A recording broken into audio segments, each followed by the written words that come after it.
two. Check 1, 2. Hello. Hello. Yeah. Is it? Yeah. Test 1. Test 1. Welcome to the big voice actor panel. How are you today, Ohayocon? Good afternoon. My name is Robert Mungle. I am a voice actor from Houston, Texas. Thank you. Thank you. Thank you. You may have seen me in such films as Ghost Stories, where I played a Monojaku the cat. Yeah, fuck yeah. Oh, I'm sorry, I can't say that. I'll save that for tonight at my very blue comedy show at 10 o'clock. You can see me. Yeah. And these are all the voice actors, and I will go down the end of the line and let them all introduce themselves to you right quick. Far in, sir. You go first. There you go. Yeah, 1, 2, check. Hey, what's good, y'all? My name is Bill Butts.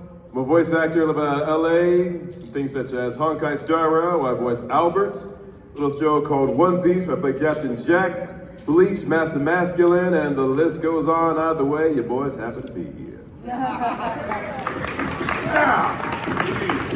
Hi, I'm Richard Epcar from Los Angeles, and I'm the voice of Raiden in Mortal Kombat, the Joker, Handsome in Kingdom Hearts, and Joseph Joestar. Oh my God!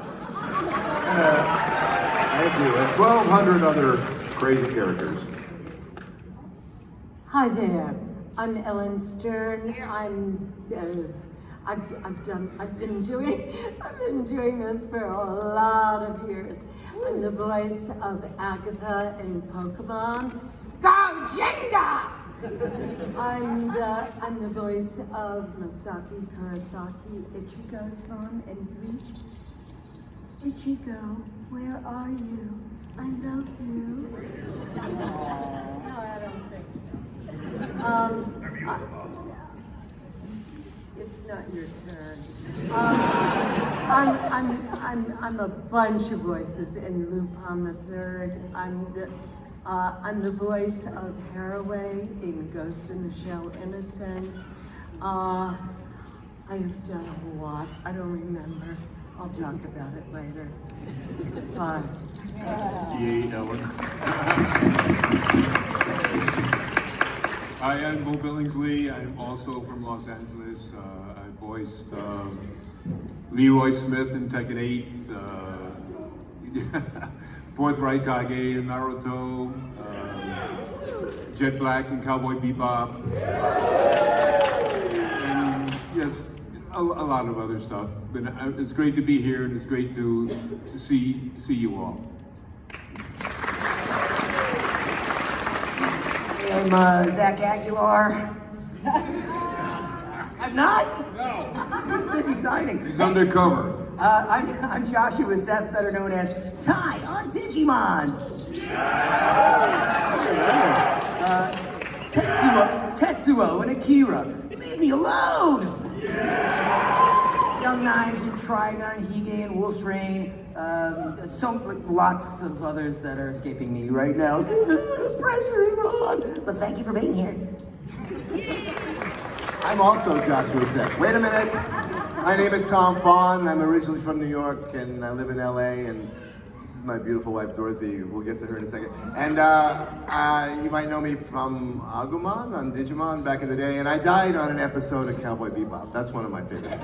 We'll talk more. Oh, hi. Okay, I'm Dorothy Fawn. I'm married to Agumon here. I'm Marilyn Trigun and Conan in Naruto and Mercedes in Fire Emblem. Yeah, love that. I'm also Komi's mom, Ty's mom, Nesco's mom, Asuna's mom. I play a lot of moms. You might know some of them. Dorothy, we have that in common. Hey everybody, I'm John Grimion. I'm a voice actor from Houston, Texas. You probably know me most as Hawkeye Mihawk from One Piece anime, and Gentle Criminal from My Hero Academia, among many others. Thank you so much. Great to be here. Woo! Woo! Hey guys, I'm Stephanie Young from Dallas, Texas, and let's see, Nico Robin from One Piece. And then let's see, Nana Shimura and My Hero Academia, Olivier Armstrong, FMA Brotherhood, and Sylvia, I love you too, the handler from Spike's Family. So happy to be here. Thanks for having us, guys. How about a hand for your illustrious voice actor panel, ladies and gentlemen. I have a question. Huh? I'm Rob Bungle. Yeah, I died in One Piece, I think. How many people here are in One Piece on the panel? Yes. I was telling her, I did a role in One Piece about 10 years ago, and they called me last summer and said, hey, he's back. And I said, they're still making this shit? Forever. Yeah, and they did. And he said, yeah, there's like 150 episodes that haven't aired in Japan yet that we're in. I'm like, at the end of days, there'll be two things, cockroaches and One Piece episodes that are not yet aired. One Piece of shit. So I think that the One Piece, actually, my theory is that it's they open a little case and there's a red button and Luffy goes, what's this? And the whole series starts all over again. It's like, no! 25-year punk. I really appreciate y'all coming out to a live voice actor panel before we're all replaced by AI. So this is a big thrill for y'all because next year it's just going to be 3 laptops up here answering questions. You don't want So you guys are in for a real treat today. We do have a microphone set up right over here. We're going to open this up to questions. If anybody has a question, please come by and I think it's right over there. And step right up and ask a question. Anybody? Or do you know everything about anime already? Do you don't need any more insights into the world of anime and voice acting? Oh, is there one brave soul coming? Nope, they're going to sit down. Okay, yeah, do it now because I guarantee you're gonna start asking questions. You won't get a chance. We're gonna try to be as quick as we can, but as you can tell, we have a lot of voices that want to be heard. You what? Well, I'll let them go, and then when they run out. Some questions. Okay, we will. Here we go. Who does your hair? Who does? My hair is 8 billion years of evolution. That is my barber. All right, here we go. Okay, go ahead. So a lot of you guys are in anime, other forms of animation, as well as like video games. And there's obviously a big difference in how that's recorded, how that all works, the freedoms that you have, and what goes into that as far as script versus dubbing and things like that. Can you talk about like the challenges or the freedoms that you get in those different mediums and like what your preference is there? Anime versus anyone? Anime versus video games? Right down there. I'll answer that. Well, normally we all go in one at a time, record our stuff, particularly when we're doing ADR and trying to match the lip flaps. So it's just one of us in a booth at a time. When you get to do original animation, sometimes you get to record, like I call it a radio show, where you have the cast in there and you get to work off of them. It's very rare, even in original animation today, because everyone's schedule is so crazy. So even those, a lot of the times they record one at a time. But when you get a chance to work with other people and you're acting off of them instead of just listening or trying to match the things and not having them to work off of, it's a real joy to work like that. So it's more like actual acting, isn't it? So anyway, that's my answer. Also, when you're scheduled, it's more time effective. That's the biggest reason. When they schedule you, we generally work for like either 2 hours or 4 hours.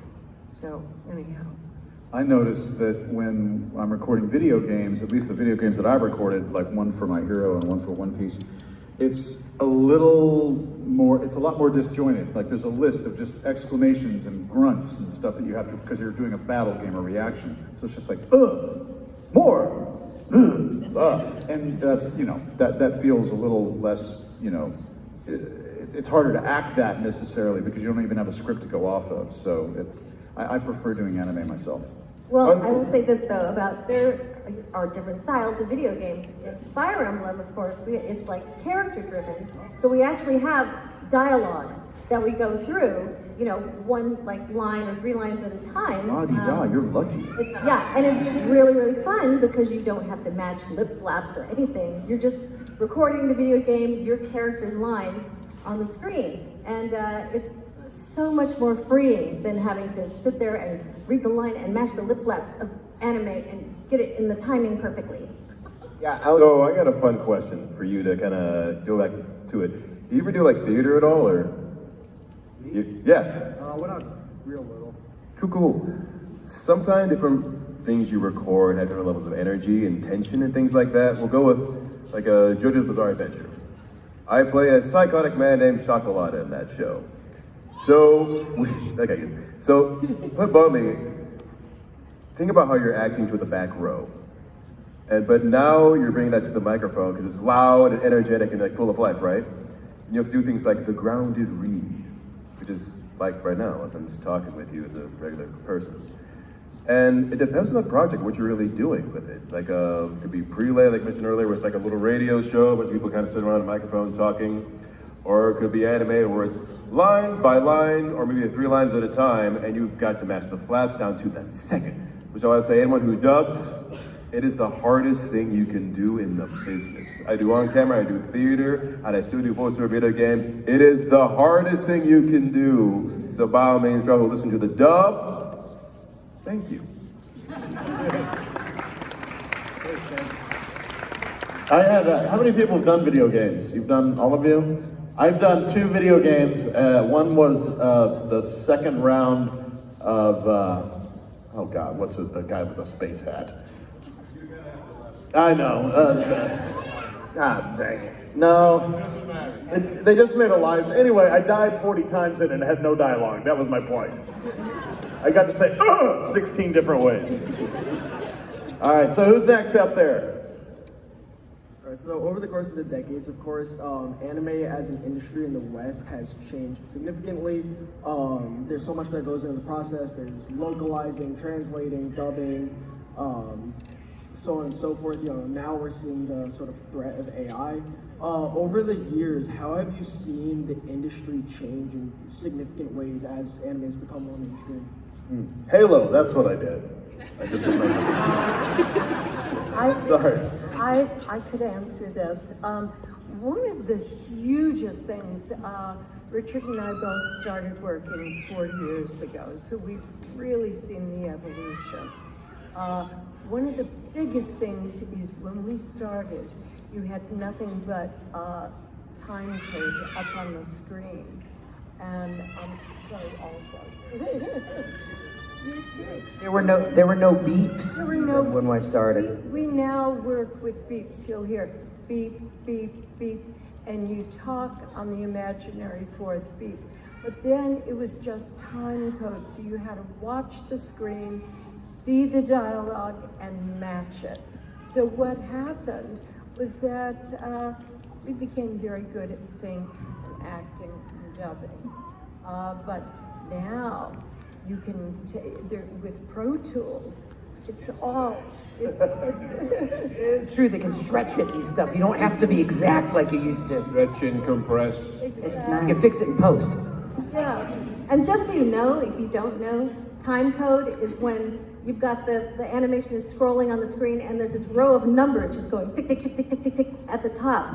So you'll see on your script the line and the number that it starts at. So you're waiting for the number, tick, tick, tick, tick, tick, tick, tick, tick. Okay, I'm gonna start my line now, and hope that it matches.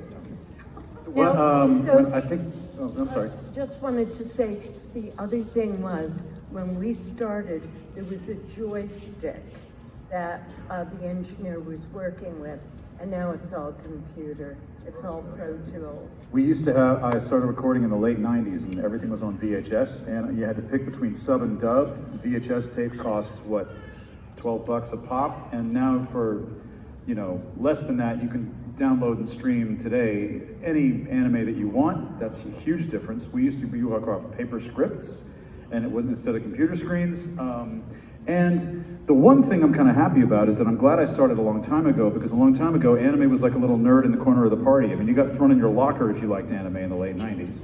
Today, it's like mainstream and fantastic, and it's more competitive and everything. So there's more stress on actors, I think, to bring your A game. Oh my God, I'm gonna be in My Hero Academia. Everybody's gonna be talking about it on Twitter. I'm glad that we got in kind of on the ground floor, some of us, a long, long time ago, because there wasn't that pressure. Does that make sense? And yeah, I would be a lot more nervous going into it, but we got used to it, and we meet the directors, and you get to know it as just a cool job and fun, and you don't look at it as this big, huge thing you've got to live up to. That's a huge difference from a long time ago when we started. How far back does everybody go here? I started in 1992. Who can beat that? Whoa! Yeah, 98. Yeah. Mid-90s. 2017. My first voice gig was in 1969. Whoa! Nice. Our clear winner. Cheers. It was. Well, what was it? It was I voiced a coach in a puppet movie. What? To watch it, you had to crank and then would go around in a circle. Right, yeah. That's fantastic. That was, You remember what it was called? I don't remember, and I also almost didn't remember I did it. I hadn't remembered doing that until I was reminded by my wife. Because I would start to say I started in the 80s, and then she reminded me that I actually did the voice of the puppet, the coach, in 1969 in New York when I first started my career. Coach in a puppet show. Coach. Right, yeah, that's what it was. Yeah, I will say one thing. Yeah. Wow. Yeah, you were gonna say? Over the years, I say this was all love. It's become a lot more diverse. Yeah. I love to see it, y'all. Yeah. I was gonna say when I started, there were no black guys on this panel. We're not gonna stop. We got two on stage right now. I just turned black. Yeah. How's that going for you? You got it for SAG. I want to go back. Don't go back. The coach and the puppet. We'll be right back. I did one in 1992 called Guy the Double Target. Anyone? Exactly. And it was the very first one ever done by AD Vision. They did it in Houston, Texas. And after that, I did my second one. It was another company, and they said they do hentai. And I said, what's hentai? And they go, it's kind of like anime. Anybody else done a hentai here? Nope, liars. As a man named Bill Butts, surprisingly no. And if I did, you wouldn't believe it. That's what I did. When I did it, I saw what I was going to have to do, which was vile, and I won't go into it now. But I decided I might be on a watch list, so I had to change my name. And my name is Rob Mungle. So in my cunningness, I said, well, on the credits, put me as Mungle Roberts. Nobody will figure that out. Yeah. Certainly not imb.com or Wikipedia. That's Bill Butts, ladies and gentlemen, but you might know him from his hentai name, Bill Butts. Oh. All right, does somebody else have a question out there? Hi. Hello. Hi. So, I guess my question is probably a little bit of a universal. You've probably heard it before, so I'm going to ask it here because I'm curious because I'm actually in the process of making my own demo reel. What is something I should not include in it? Because I know I've got a lot of theater coming in on my side. I've got book reading I don't mind doing. I mean, What should you not include? Yeah, what should you not? Well, I would start with hentai. Great idea. Just from my own personal experience. Don't do your hentai. But they want to hear your natural voice, your natural sounding voice, maybe your corporate sounding voice, commercial voice, younger voice, all of it, and then accents, dialects. So you got a variety in there. Am I missing anything? I don't think so. Yeah. I don't know what not to tell you. Don't just make it all one thing. Yeah. Right. Quick question. Don't make it too long. What do you want? Totally, like, what do you want to do? If I may answer this, Yeah. because some of us up here also direct. I direct. And what I suggest to everybody is that you look for your money voice. That is the voice that you're going to be cast as. Okay. That's the voice that, you know, years ago people used to go, oh, I can talk like that. I can go all the way up and do a higher voice, but I'm not going to be the one who's going to be hired for my higher voice. Right. I'm going to be hired for my voice that I naturally speak in. So your voice that you naturally speak in, that's your money voice. That's what you should concentrate on. Okay.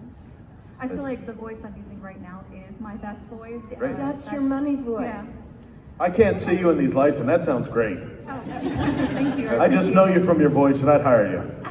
You should. I just want to let you know, consider, though, fam, that there are multiple demos. I'm Take sorry. note that there are multiple demos. Right, You want to get a commercial one? right. Make sure it's done professionally. This is just me, you selling stuff. Okay. So you hear them on the radio and TV all the time. So probably my customer service voice. You could do that, or just the way you're talking right now, like you're just trying to just tell me about a product. Okay. You're gonna just make sure it's done professionally. Mm-hmm. You also want an animation one, there's interactives in the word as well. Right. Get multiple so they see multiple angles of you, because you're not gonna like, oh, I wanna book this Duracell commercial, then they don't wanna hear your anime stuff. Right. They wanna hear you. Find a local agent, ask the hard questions, tell them you're interested, and just go for it. Here's the other thing that I do want to say is, because people ask that question at just about every convention we go to, and my thing that I tell them to not do is just put together their own demo and be their own director and do it like that, because invariably, that's probably not what they want to hear. Take a class, take voiceover classes, go through all that, and then you'll have a better idea of what to do for your demo. They might even help you find a good, reputable place to get your demo done. It needs to be, especially in this competitive field right now, it needs to be top tier. Right. What they hear needs to be the best thing you can do. So take your time and get it done right. Yeah, I've gotten a few, taken one VO class, and I learned about one website, which has been a fabulous resource, the I want to be a voiceactor.com thing. Yes. Yeah, that's what I was referred to, plus a few other things. So I just want to get a universal answer. Okay. Best of luck. All right, thank you, I appreciate it. Okay, next. You've probably heard this before, but if you could redo one character you voiced, who would you pick? Ooh, redo one of your character's voice, which one? And what would you do different? None. None? No. Everything's gold. Consider this. That's where I was, and I was doing the best I could then. Yeah, I think we all learn to let it go as soon as the performance is done, because most of the performances that you give, no one hears because they're auditions and they don't get booked. Yeah. So you must learn early on to give your best work in the moment and then completely forget about it. I don't think any of us really look backwards and go, I wish I did this or that. You couldn't stay in the business, you'd drive yourself nuts. Even after a session, when I get in the car, I might regret one moment, but I'm done. It's done. It's over. Yeah. Is there any one role that if you could get, you would love to do? Is there anything that... Batman, yeah. I think that's universal. My dream role would be anything in Star Wars. Yeah. I want to do that so badly at some point in my life. Oh my God. You got to do that? Nice. What, you were in... Star Wars games. Oh. Yeah. Did you get to... people? I did 2 Star Wars games. One was Old Republic, and the other one has the Empire in the title. I can't remember. I played like 30 characters in both of those. Something. I got to work with Lucasfilms doing it, and it was just, for me, that was really fun. He's living your part dream. of that. So. Yeah. Richard Epcar is living Dorothy. When they say live your dreams, they didn't mean her dreams. I've always said that, Dorothy. I'm living your dream. Okay, next, come on up. Hello. So I was actually thinking about something. You guys all take such great, tremendous pride in the work that you do and everything like that. I imagine there's a little bit of mental cognitive dissonance where you think to yourself, why isn't my stuff more known? Why isn't my stuff, seen by more of the general public? It's not that there's any demeaning to any of the fans here by any means, but it's more that sense of personal pride, and how does that have that schism between wanting to be on the grand stage, as it were? That's another thing that'll drive you nuts if you think about it too much as an actor, because we all think about that stuff. We always go, I really did a great performance in this thing, why isn't it? But if you think about it too much, you can't, you gotta let it go. No one knows why something's gonna get popular. There are some anime series that, what's the one about ice skating that we Oh, Yuri on Ice? Yeah, Yuri on Ice is like, I didn't know that was going to be as popular as it was. I didn't know My Hero was going to get as popular as it did. I didn't know that this was going to tank, that this people, I can't wait for this to come out, and then it comes out, it's like, you never know why it's going to happen. And that's the great thing about streaming now. I know probably all of us, we have shows that people are rediscovering because of streaming services. Claymore, watch it. But that's been coming up to my table a lot. I'm like, oh my goodness, so it's happening. It's great that you have all these platforms now that you can discover new anime that's fantastic. It just came out a while back. One Piece got a renaissance because a lot of people started binging it during lockdown. So it got more popular than it used to be. We're like, oh wow, One Piece is big again. And then it got bigger. Right? Time to watch it, right? There you go. I think we all want to go to the next level, whatever that is. We all want to keep working. But I think, like John said, I mean, you do the best you can, and then you let it go, and you move on. You know, my wife is grabbing the mic. We all want to be Richard Epcar. I don't. Tall. In other words, tall, really tall.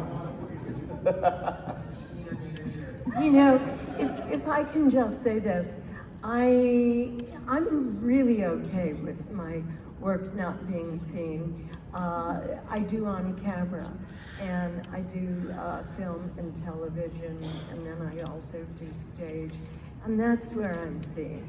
But it's okay. You know what's really special is we work in a booth, we work by ourselves, and then we come here and you appreciate what we do. And so you're our vision. You are our eyes and our ears, and you're appreciating all that we do. That's great. Thank you. So all of y'all go out and tell 100 more people to watch our stuff, and then we'll go buy an island. How's that? All right. Okay, next question. Thank you very much. Thank you. Hello. Hello. I have a question. When you guys get through a series and then it gets canceled, what does happens afterwards? Homelessness. Does it ever resurface or come back? What happens after a series gets canceled? What do you do with the character? What do you do with the project? Or I'll answer that because I did a show back when Digimon was like new and popular, and then they were coming out with, Pokemon had just come out, and then Digimon, and then Yu-Gi-Oh! Like very soon after, right? The same year that Yu-Gi-Oh! Came out, another show came out called Duel Masters. Does anybody remember Duel Masters? Yeah! Thanks, one guy.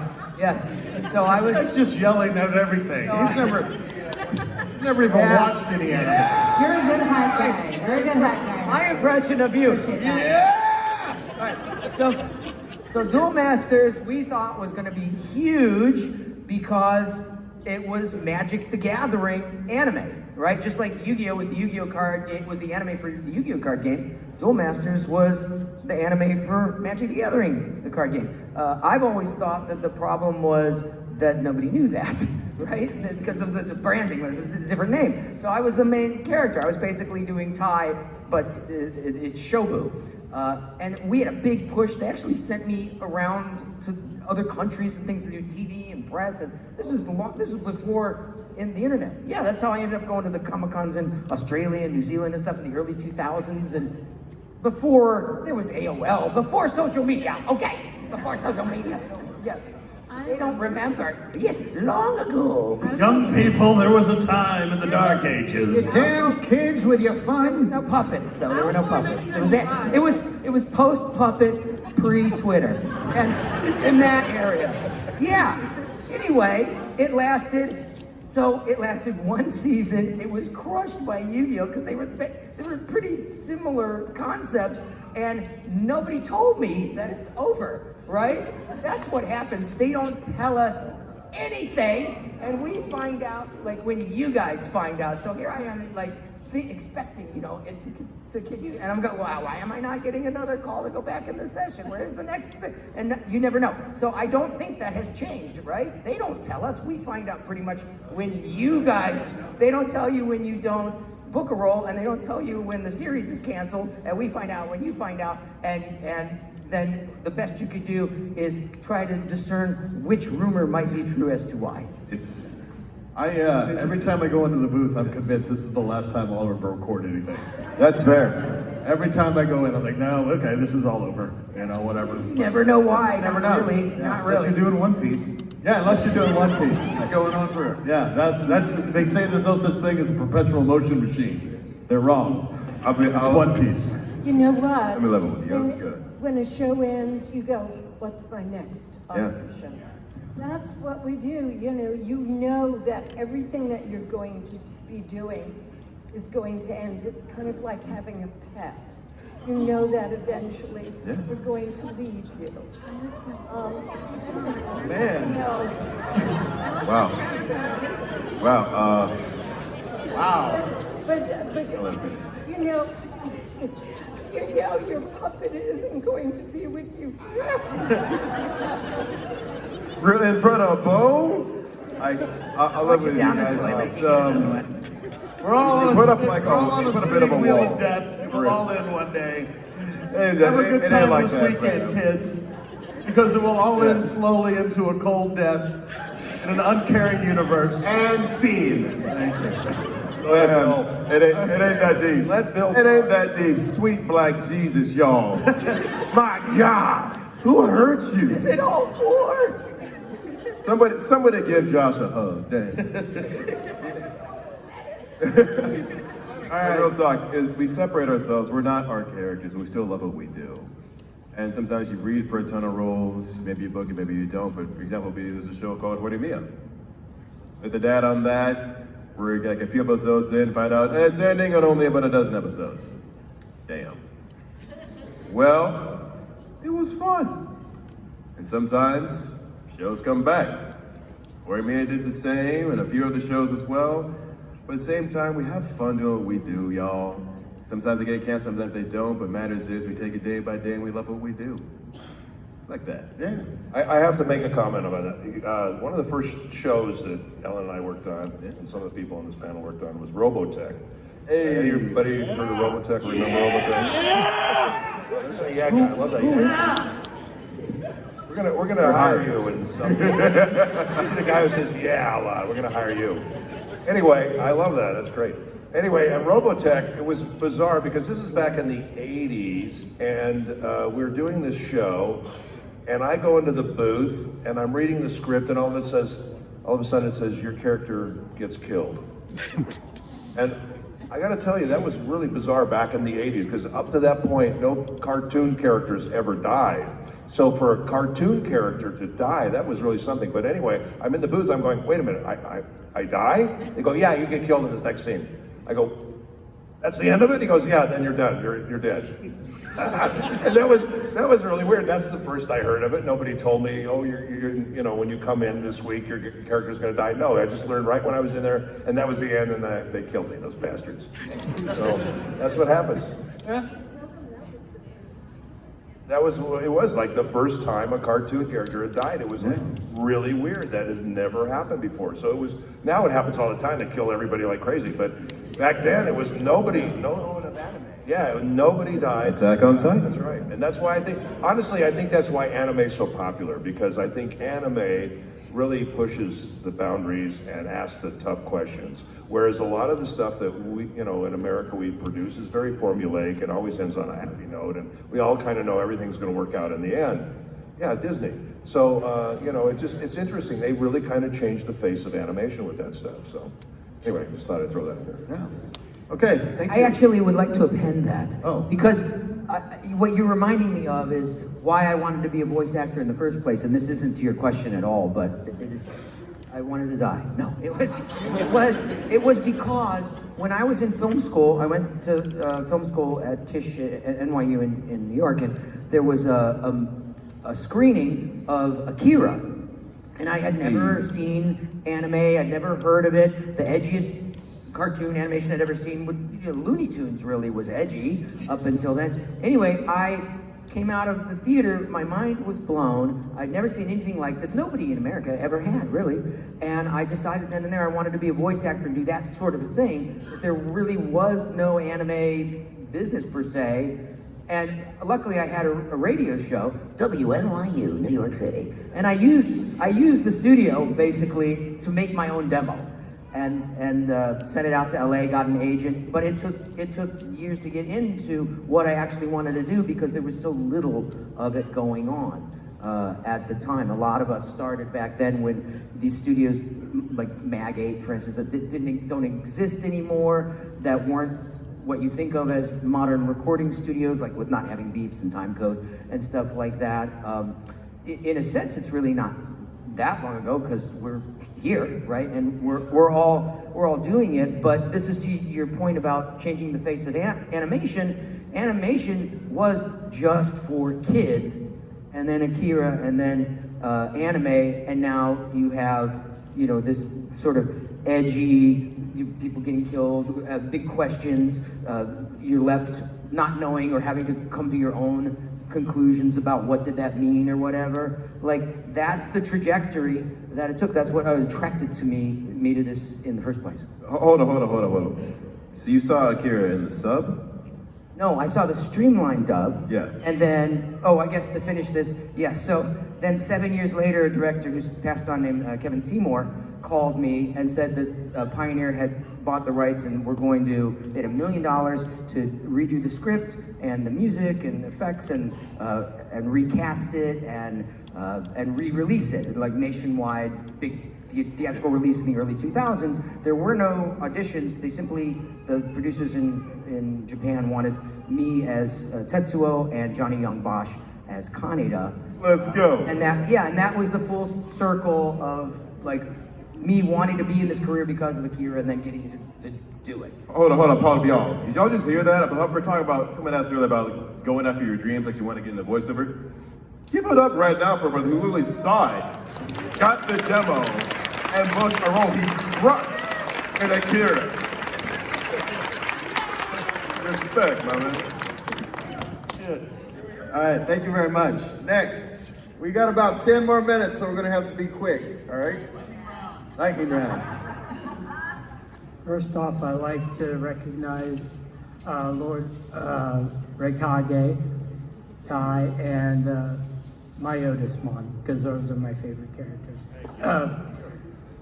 This question on the AI, do you feel that when they were bargaining for better pay for actors, do you feel like the SAG kind of left you in the dark? I want to answer this.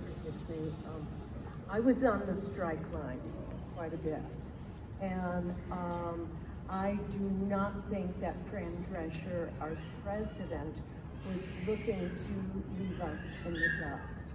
She wanted to do the very best. But what has happened is that AI is in AI was in every single studio. It is now. It is happening. We cannot stop the progress. And so Fran was unable to stop the progress of AI. It's killing us. It's killing us that it's going forward. It's going to hurt our business. I mean, hopefully all of you will speak up and say you hate it. But I'm afraid it's going to grow exponentially. And I mean, I think in a few years, we were just... In a few years it will become sentient. Yeah. And self-aware. We were just... Come after us. Last night. I'm afraid that dubbing and voice will be called in for an hour, and then they'll say, we got it, thank you. Okay, you know what? I just wanted to say this. Let me just... One of my characters, Chihiro, was already AI'd on some website, and they had this character saying stuff that I never did. Oh yeah. But what, in my character voice. That is happening. That is happening. It's happening, and it's real. And I had to, give them a cease and desist. This is unstoppable, unfortunately. But what's going to happen? Sorry, just want to say this.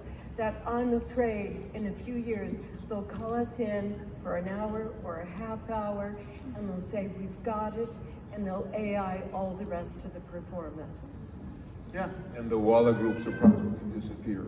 all gone. Well, but the question then becomes what happens when a director cannot tell a computer, okay, can you give it a little less of the, they're going to program every emotional nuance that's possible into a performance?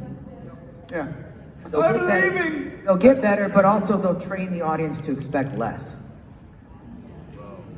I can almost guarantee AI is going to replace everything. We all know that. That's coming.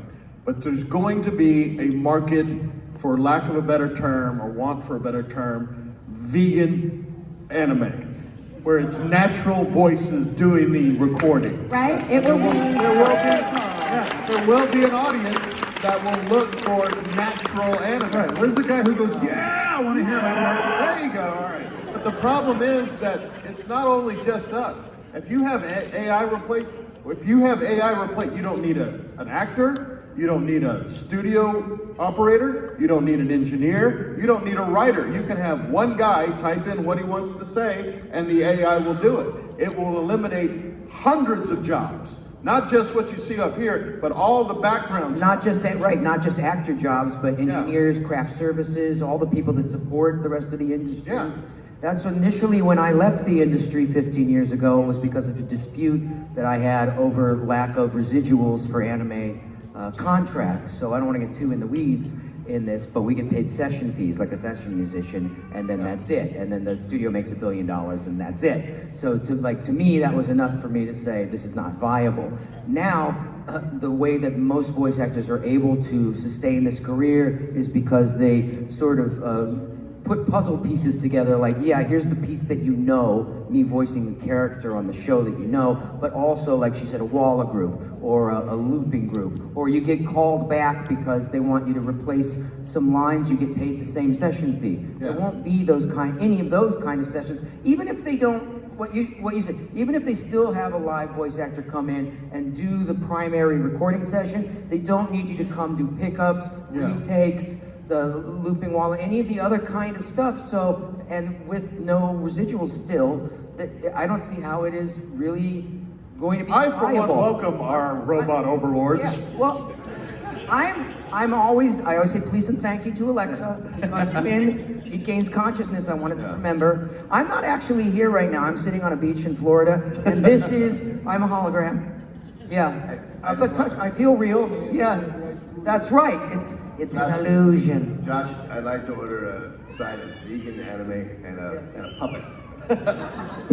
But it's unstoppable because the Pandora's box is open. It's already happening. Right now, I mean, AI is everywhere. You go into the market and they're self-checking. Your banking is all done by yourself. There is a restaurant in California, in Pasadena, that is all AI, that just opened. They make the burgers, they make the fries, there is no cash register. It just opened. Yes, the only people are the ones eating. Push a button on the machine and boop, there's the Coke, boop, there's the fries, we only there's got the a box. couple of more minutes, so if There's you can the do shit. really quick. Yeah. Hi, I just wanted to ask, do any of you guys have like a favorite line that you've recorded for a character? Like one that you... How about you, Joker Star Wars? I mean... I do, actually. There's a great, speaking of Joker, there's a great, I think it's in Mortal Kombat vs. DC Universe, when Wonder Woman captures Joker, and she says, come on, and he goes, he says something like, let's go get some pancakes, and she pushes him, and he goes, why does she hate pancakes? I just love that line. I thought that was just such a goofy line, but it was kind of fun. Richard, you might enjoy this line from Rurouni Kenshin. Amatakaru Ryu no Hirameki. Favorite line ever. Yeah!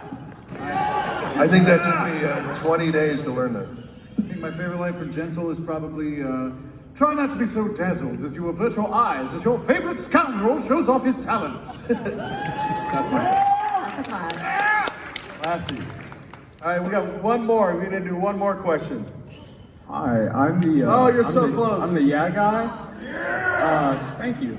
I wanted to say that I'm a big fan of all of you, first off. And second, this is the question is to Miss Stephanie Young. How do you think, the new One Piece art going in Egghead Island? I haven't recorded on Egghead yet, so I think it's going fabulously. I will join them soon in their fabulousness, but thank you for asking. Wano was a real trip and a great ride, but I can't wait for Eggheads. You know it's going to be good. Thank you. I'm excited. Thank you. Y'all, okay. You said you waited patiently. Go ahead. Okay, quick one for Meryl, Dorothy. Have you seen the new Trigun series or anything else by Yasuhiro Naito? You know, I haven't watched it, but the art is really beautiful.